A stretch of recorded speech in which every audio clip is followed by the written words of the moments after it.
I am excited for season 3. Can you believe it? We're digging deep into something pretty important. We are anchoring down. I'm Dr. Lamont Repollet, the president of Kean, New Jersey's Urban Research University.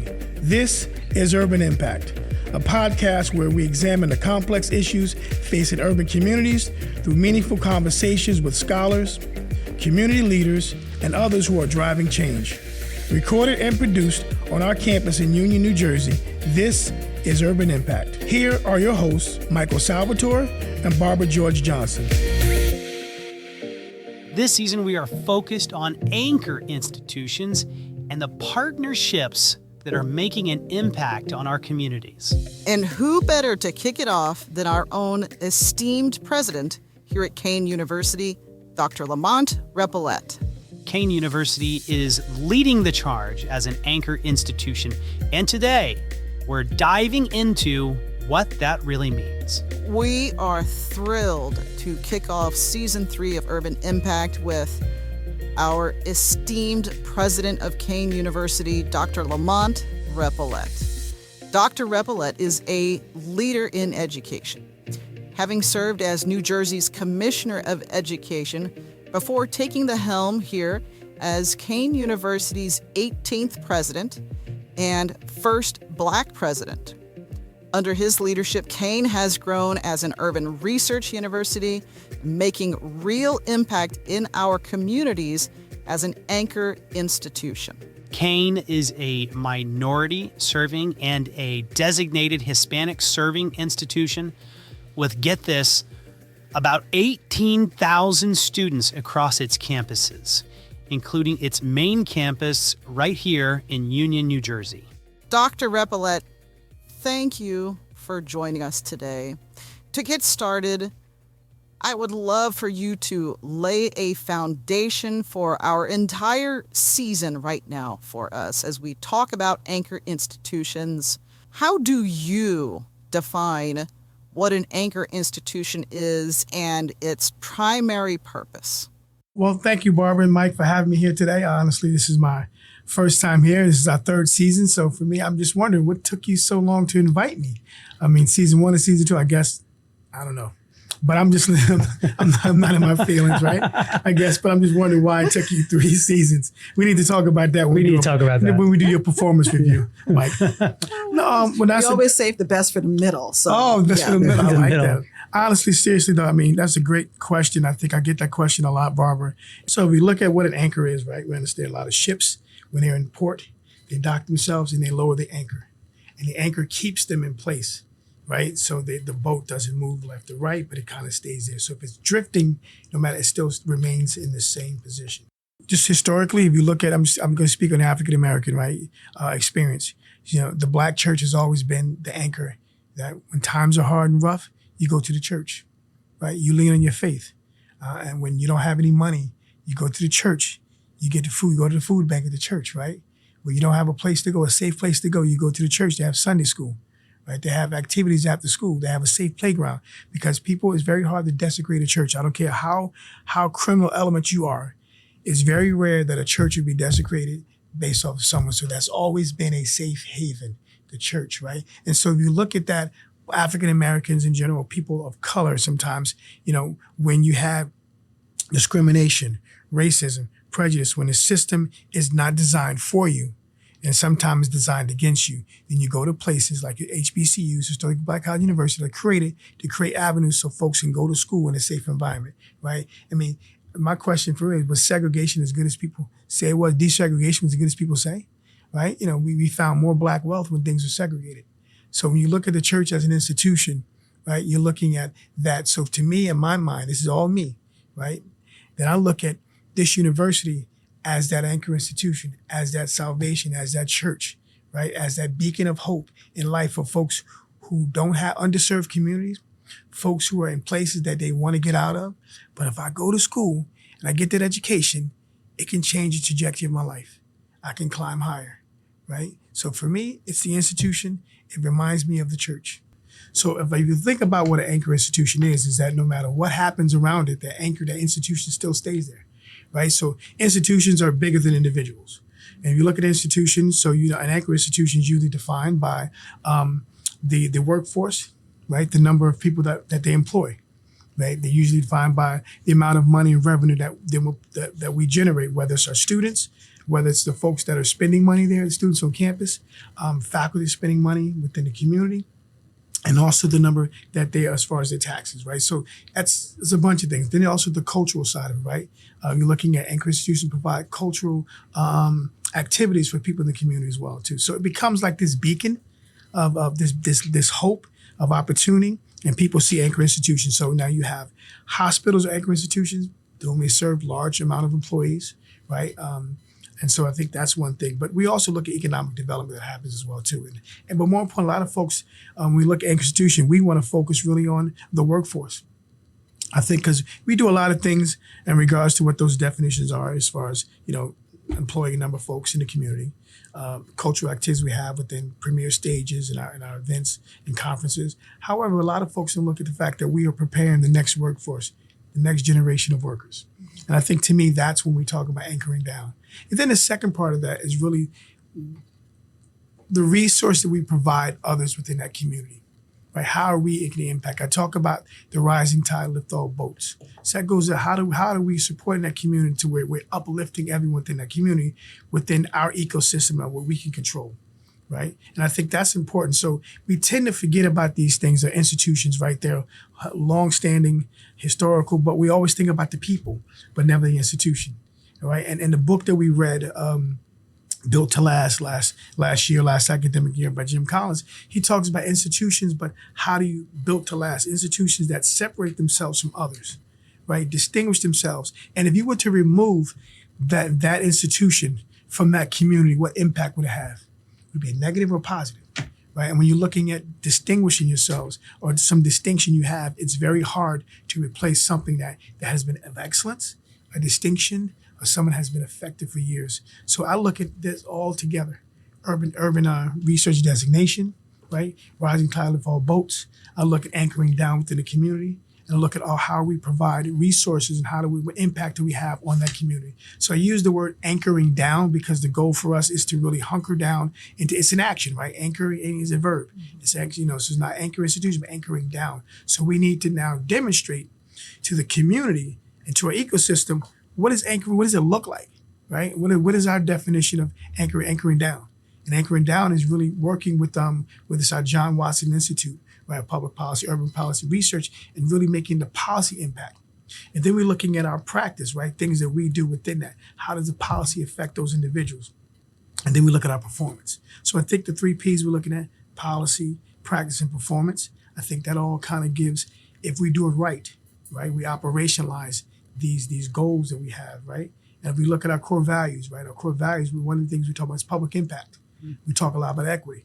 So these things that I started thinking about when creating this year's kind of overarching theme, which is anchoring down, right? Looking at anchor institution and how do we operationalize, or how do we define to people out there that we are anchoring down. And I think that's the challenge for us, is to really look at anchoring down in action. What does that look like? And so I think when we start to partner with EDA, right, Economic Development Authority of New Jersey, and we're helping minority and women construction workers in construction fields to get government contracts, that's anchoring down, right? When we're looking at our work we're doing down in the Trenton area, in that Colesport neighborhood, we're revitalizing that community with our students through research, and we're looking at creating this master plan that revitalizes the community, and looking at the built environment, that's anchoring down. Right, and we're talking about the acquisition of 1085 and this acquisition of this 200,000 square foot office complex that we're going to transform into a community health and research center. That's anchoring down. I think so. That's what we have to start doing, defining the work that we do and labeling it as anchoring down, so people can see exactly the work that we do and that impact that we have, and hopefully that'll elevate and uplift folks within that ecosystem. So, Dr. Repollet, let's expand upon some of those concepts. Kean University is the first university in the state of New Jersey to be designated as a urban research institution. Tell me what that means to you, also being an anchor institution for the state of New Jersey. There's a quote: "A rising tide lifts all boats."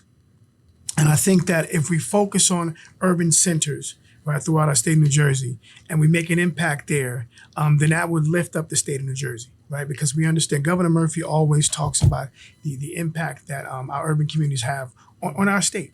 And I thought that was great, from economic development, from workforce development, from cultural events. I just think that, if we look at New Jersey as a state and it's designated as a federal government as a urban state.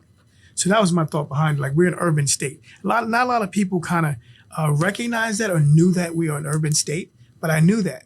So therefore, I figured if we are an urban research university, that means that we serve the entire state and not just the central or northern region. So that was my thoughts on that, right? The rising tide lifts all boats, the impact that we make within the urban communities, but more importantly, the impact that our students will make via research in these communities, right? So the thoughts behind that was the fact that we will serve our communities in which these students live. And they will help build their self-concept as individuals to go back and to be able to have an impact in their community. But the idea of this urban theme was a rising tide lifts all boats. And therefore, the work that we do with these urban communities will lift the entire state. As you are considering the impact of the university on the community, how is Kean using the relationships and the opportunities to engage with elected officials to expand upon this anchoring down philosophy? Let's keep it real, right? So when you're elected to a position. You can, whatever your vocation is at that prior to that job, you're now thrust in a position where you have to govern. And you have to think about policy and the impact that policy will have on your constituents.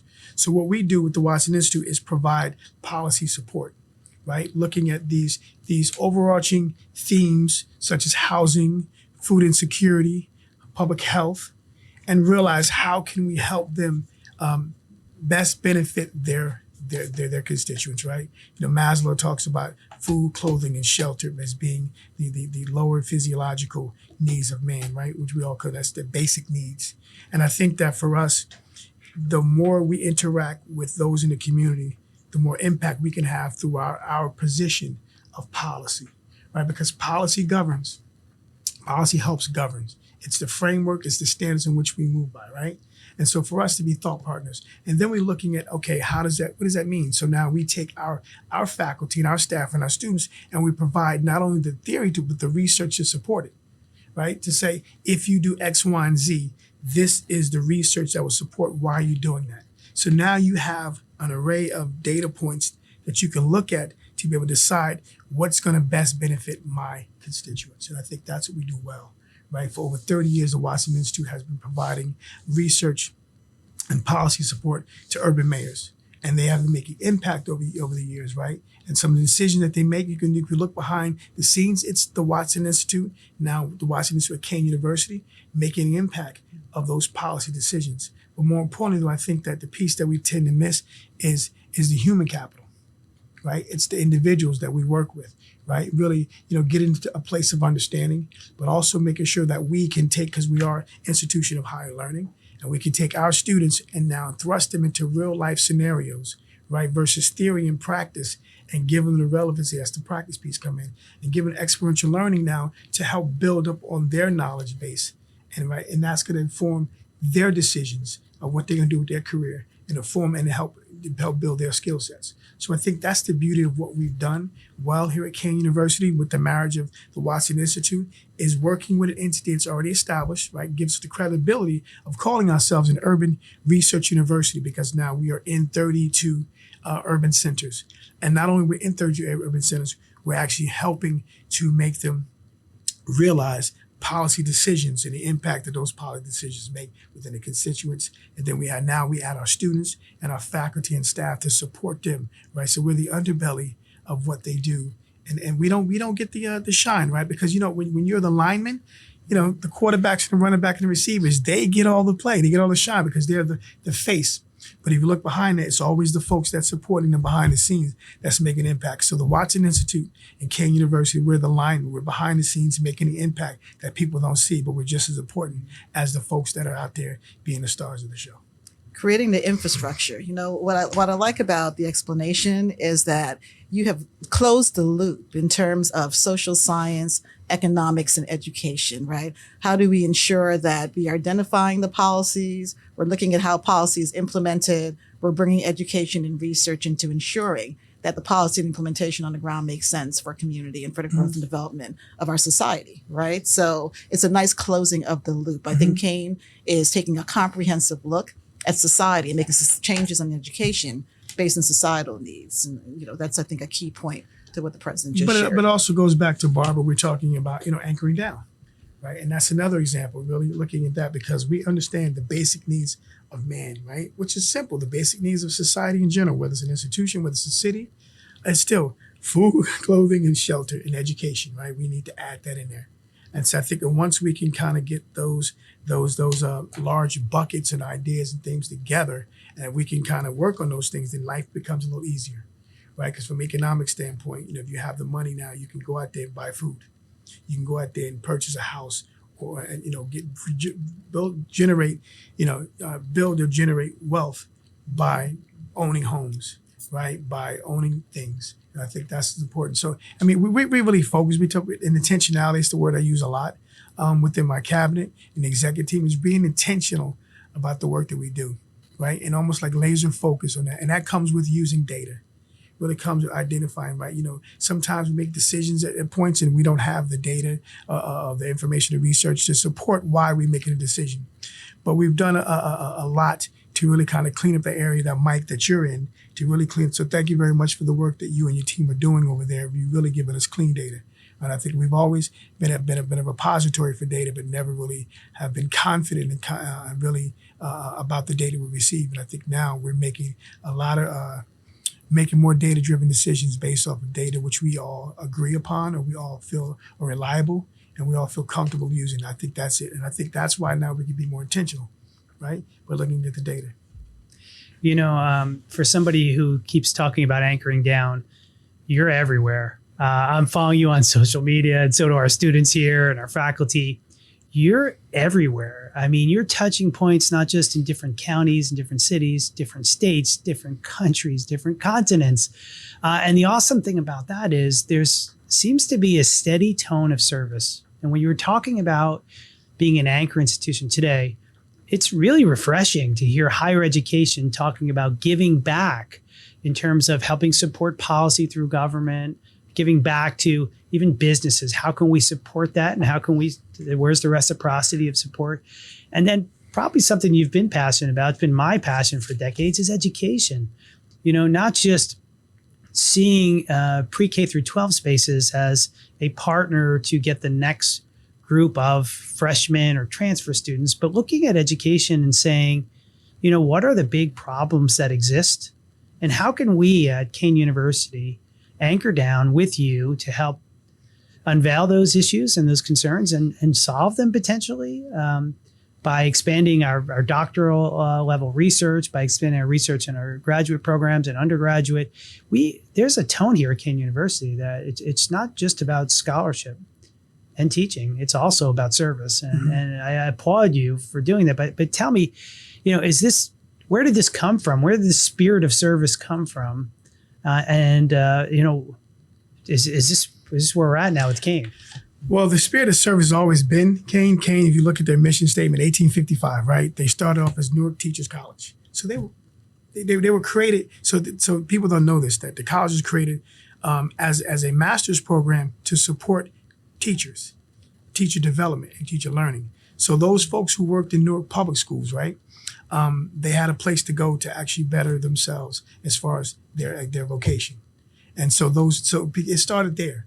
So it began from the beginning as a place of serving.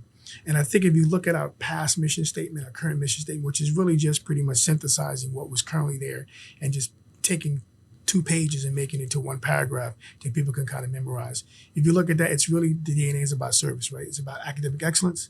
It's about service, about equity. And if you look at our core values are about equity, safety, public impact. So these are things that we've been. So it's not a Lamont Repollet thing. However, when you marry someone whose perspectives and someone whose life has been dedicated to service, right? to an organization or mission is to serve, then now your purpose meets your passion, right? And then from there, the work that you do is not hard work. As Sancha Gray, Dean Gray, she always talks about the hard work, right? It becomes the hard work. So I think that's what makes it resonate now, because that's who I am as a person, right? I am a 27-year veteran educator, and that's what we do, right? We serve. And I think that, so now, how do we now take that and upscale that to where everybody understands the role of the university? So I use the word lots, operationalize too. That's one of my words, right? I'm not like Joe Youngblood, have those big thesaurus words, but there's certain words that I use to make a point. And operationalize is like, you have a plan. How do you now execute that plan? We have a mission. We have our values. So now we must create objectives and goals that are consistent with the mission, right? So we know we're moving in the right direction, right? And then from there, we execute those plans. So the problem is that it's the execution phase that people fail, right? There's a lot of strategic plans that are sitting in shells that's collecting dust, but they did it because they checked off a box, completed our strategic plan. So middle states or any other accrediting body comes in, you dust it off, right? And then you hope and pray that things you're doing are lining up. But see, we do it differently. We're intentional, right? We actually say we create these plans, and now how do we execute these plans across the board? And I think so. I'm playing part cheerleader. Right? When I got this job, one of the things for us is that increasing our profile within our county and within our state, within our region, within the nation, and within globally. Right? We have a campus in China, one of the 3 universities in the country, in the United States, to have an American campus on Chinese soil. And that's NYU, that's Duke, and that's Kean. So clearly, we are punching above our weight class. But that's okay, because they're not like us, right? Because we are Kean. We are our authentic selves. We're not trying to be NYU or Duke. We're trying to be Kean. And so with that being said, we're flying the plane and gassing at the same time. We're working on the academic excellence, providing safety on our campus for our students. This is during COVID when I got the job. So that was really a focus there, point about. And then making sure that equity piece, right? Student support services. So we're doing that. And then now I had to go out and sell what we're doing, right? First, it started as aspirational. This is what we're going to do. We're going to become a research university. We're going to be an urban research university. Now we're saying, okay, no, we're doing those things, and now we have documentation to support the work that we're doing. Now we have the designation to support the work that we're doing, and then now I have to get out there and talk about how great we are, because if you're looking at revenue the university generate is usually through tuition, grants, your foundations, scholarships, and the big one is state appropriations. And so we understand that these buckets, right? So now I have to now go out there and say, hey, why should you invest in Kean University? And then from there, if you're trying to be this research university, I need to now go to those research academic spaces, right? Whether it's a conference, international conference, being a keynote speaker, right? Whether it's in this place showing our face up in Congress, right? Whether it's speaking at the state level, it's showing that this is who we are, this is what we're doing, and it's to whom we serve. And these are things that we've accomplished. And I think that's resonating right now, because the whole service piece is really resonating. And I think everything goes back to our mission. Like, I'm mission driven. And I tell people that I understand because I stay within that lane. It's another thing I say, stay in your lane. I stay in my lane. And so I don't try to be Princeton. I don't try to be Rutgers. We try to be the best Kean we can be. And if we all look and focus on being the best Kean that we can be, based off our mission statement, based off our core values, and based off our objectives, then we're going to accomplish a lot. And people are going to start to look at us because we have tangible now results, things that are tangible. Now we can say, see, these are the outcomes. Our retention rate increased because we focused on student success and retention, right? Or our profile increased because we've actually, our faculty now are coming into a research university, and we're getting faculty that's coming in with a research agenda. And our current faculty is saying, wow, we are finally getting recognized for this research status. So that's changed, right? And then now, so everything all at the same time. When I mean we are flying the plane and gassing at the same time, we're truly doing that, right? And now we got to the point where we talked about in our cabinet meetings and our executive meeting is that you go from saying you want to be a research university to being one. That's a different mindset, right? Because we're in the hunting stage. We're out there trying to we see it, we're gonna go, we're gonna chase it, we're gonna run after it, right? But now we're the ones that's being hunted. We're the ones now that people are looking at us and say, what's Kean doing? Oh, they're doing this. They're the model. So we have to do that. That's a different mindset. And I don't know if we're ready just yet for us to be the hunted, right? Because it's this cultural mind shift that occurs when you go from the hunter to the hunted. And I think that now us becoming a research university, an urban research designated urban research university, we're now in areas that we are not used to, accustomed to, or being comfortable in that space. We now have to look at a research agenda now. Are we creating opportunities for our faculty and staff to grow as researchers, right? Do we have the right resources available? And if we're growing, are we growing smart? What programs that we're looking at right now that's forward facing, that we know that it's the future? Are we working in here? And I said, those are the things that we are constantly thinking about, but you didn't have to think about those things when you weren't a research university, right? Everything changes. And I think right now we're in this space right now where we're changing our mindset. But people like change, but they don't like change when it happens to them. And so people like the fact that we're changing, right? But they may not like the practice, the behaviors that we have to change in order to act a certain way and to be recognized as this. And that's why that whole metaphor of an anchor keeps us grounded too. It keeps us anchored down so we don't lose our way. And I think that's the most important piece, right? So there's a lot of things that we're doing. And yes, so to me, I'm exhausted at times, but to me, I get to go out to talk about Kean. I get to go out to talk about how wonderful our students are. I get to go out and talk about our faculty and the impact that they're making through research. I get to talk about, people like Barbara George Johnson, who's the foremost expert on public health in the state of New Jersey, where the governor's office and the first lady is looking at her to lead their initiatives when it comes to maternal health, right? I think those for us, it's exciting. And we have to be able to support each and every one of them so they can reach, if we go back to Maslow's, their self-actualization. So, Dr. Repollet, you've attracted some amazing talent. You have been able to really take concept to operations, as you're saying, with the work that you've been doing at Kean. And Kean has always been on the map in New Jersey because, to your point, of Teachers College in its beginning, but Kean is truly on the map now in terms of all of the interconnections that we have, right? So one of the things that you mentioned is that we're moving from the hunter to the hunted. We're in this sort of space where folks are now looking at us. I am interested in hearing about some of the new partnerships that you have created with such places like other institutions, like HBCUs, for instance, where sometimes in universities see themselves as competing. You've been able to say, to your point, we're not like you. We know who we are. We're unique. We've identified our space. We're anchoring in that space, and we want you to join us. Talk to us a little bit about your philosophy on partnershiping with other universities, particularly your HBCUs. So as another, I'm gonna have a bunch of quotes, to be honest with you. So we're talking about to whom we serve. And I think that's sometimes our why, right? I walk around campus at times and I think about our why. And I think, the why is our students, right? And seeing them persist to graduation. But if we're talking about being this anchor institution, then we need to be concerned about all students within our ecosystem, right? Not every student is going to select Kean University, okay? But however, we need to be able to give them pathways and opportunities so they can see other places and then compare us. So these partnerships that we have, whether it's, our chemistry department, partnering with Howard University in pharmacology to create a pathway. So if our students are interested in historically Black college universities, guess what? There's a pathway for them.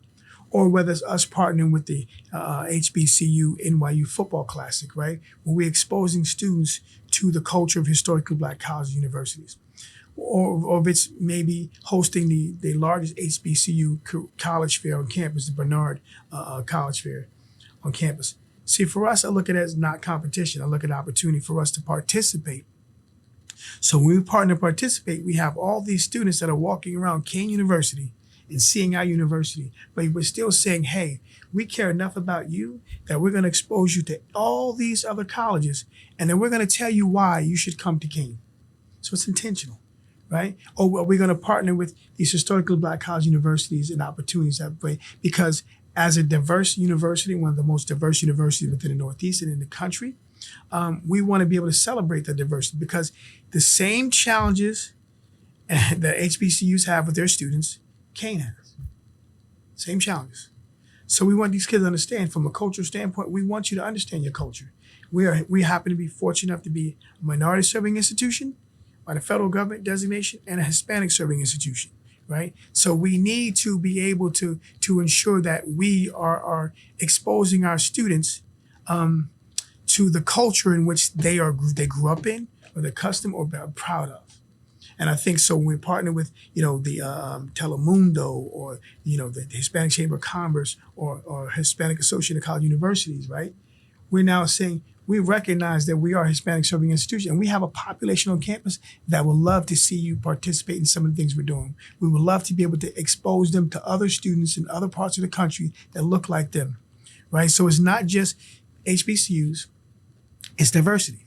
Right? It goes back, I talked about, one of our core values is equity. It's really about making sure that we can place our students in environments and a culture and space where they feel proud to be in, they feel safe, and they feel appreciated. And if we can give them cultural experiences like this, then it enriches their lives and enriches us. And then what it starts to do, it starts to tether them to this university, because they know that this university cares more about me than just tuition and coming here, but they care enough about me to grow me as a person. So that's why we have, and then I also look at collaboration, right? Co-labor, doing the work together, collaboration, co-labor. And now for us, if we now can partner with an institution that have similar shared values, right?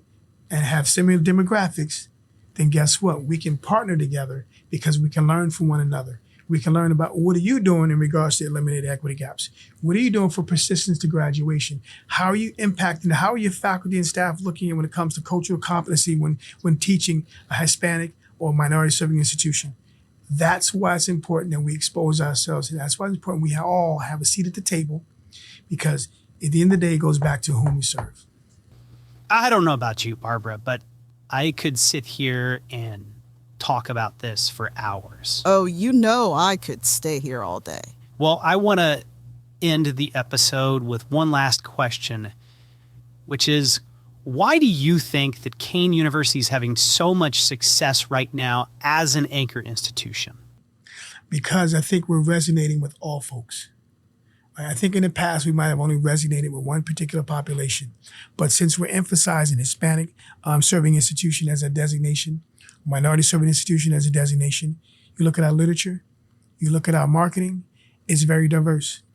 And you look at our programming, it's very intentional, right? When you look at our research, it's urban impact, right? And that's why people are resonating, because we are in places that we normally weren't before, and people are starting to see Kean. I see you, because we are now at places that we historically may not have been, not because of prejudices or stereotypes, maybe just because of ignorance, because we just didn't know. Sometimes what you know, you don't know.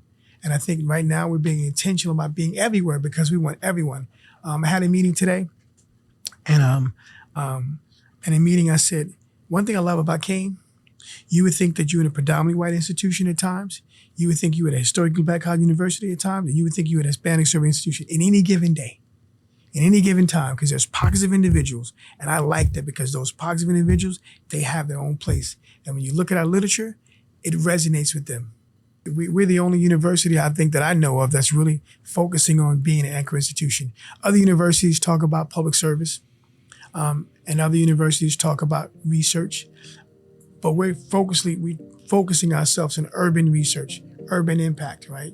Because as I said before, a rising tide will lift all boats. If urban communities are thriving, suburban communities are more than thriving. They're benefiting from that cause and effect, right? So if the hood is getting stronger, smarter, bigger, and faster, then that means everyone else is benefiting, right? That means that A, we've leveled the playing field more. B, we eliminate those equity gaps that's in place. And C, everyone gets a chance to have this future which they envision. Thank you for listening to Urban Impact, a podcast produced by Kean, New Jersey's Urban Research University. Subscribe, rate, and review wherever you get podcasts. For more information, visit kean.edu/urban-impact.